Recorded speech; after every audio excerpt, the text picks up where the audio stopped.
Good morning, students. Today we are going to discuss the topic void and non-void functions from the chapter working with functions. So first of all, we are going to discuss the definition of void functions.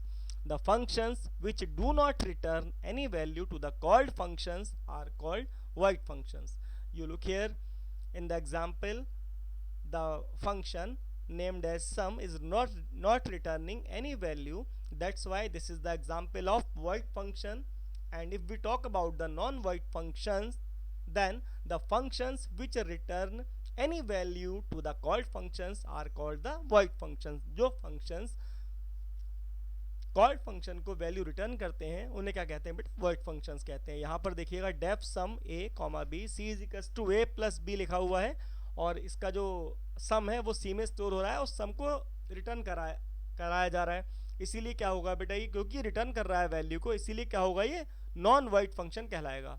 अब हम बात करते हैं बेटा, यहाँ पर हमने एक एग्जाम्पल दिया है, ये है वाइड फंक्शन है क्योंकि कोई वैल्यू रिटर्न नहीं कर रहा, लेकिन हमने इसके आगे रिटर्न स्टेटमेंट लगा दिया और उसको रिसीव भी करवा रहे हैं जेड में, उस कॉल्ड फंक्शन के अंदर वैल्यू को रिसीव भी करवा रहे हैं। तो बेटा इसका आउट, क्योंकि रिटर्न लिखा है हमने और रिटर्न को कोई वैल्यू नहीं दी रिटर्न करवाने के लिए, इसीलिए जो जेड रिसीव करेगा वो रिसीव करेगा value N capital N O N E none, since no value is being return by the return statement in line 3, that's why Z would receive the none, hence the print message will show the output as none. जो आपका answer आएगा वो आएगा the sum is N O N E none, ये आपका output होगा बेटा।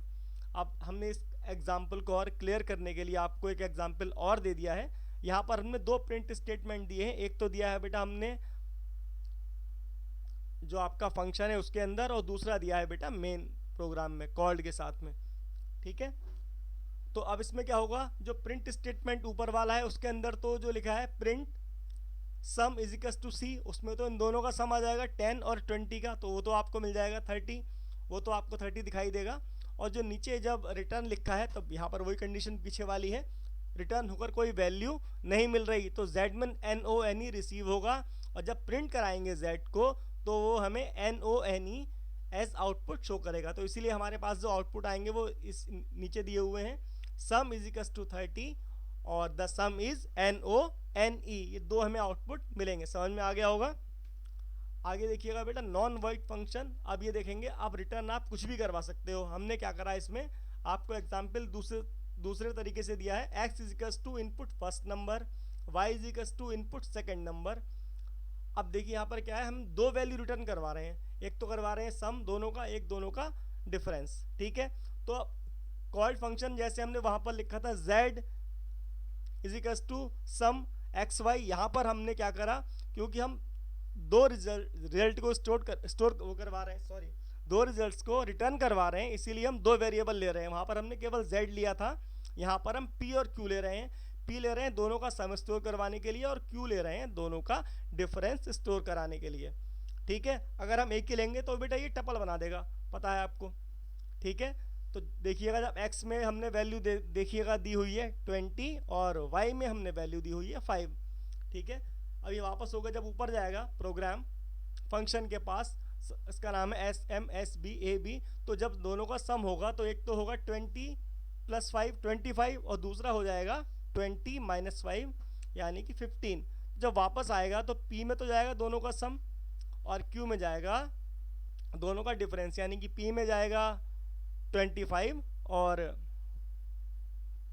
q में जाएगा 15। जब हम प्रिंट कराएंगे, प्रिंट में लिखा हमने p और q, तो p में कितना आया बेटा 25 और q में आया 15, तो ये हमारे आउटपुट मिलेंगे हमें।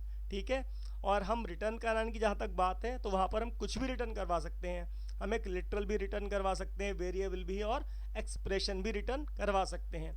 अब जैसे हमने लिखा है यहाँ पर a plus B A minus B, comma लगाकर मैं खाली यहाँ पर लिख दूँ a, केवल a लिख दूँ, तो a में कितनी वैल्यू मिली है बेटा, a को मिली है 20, और मैं यहाँ पर जो लिखा है पी क्यू इसके संग में कॉमा लगाकर एक आर और लिख दूँ ए को स्टोर करवाने के लिए, क्योंकि तीन वैल्यू हो गई ना, ए plus B A minus B comma ए, तो ए और यहाँ पर लिखा है हमने P और Q और R, तीन वैल्यू लिख दी, और प्रिंट में भी लिख दिया हमने P और Q और R।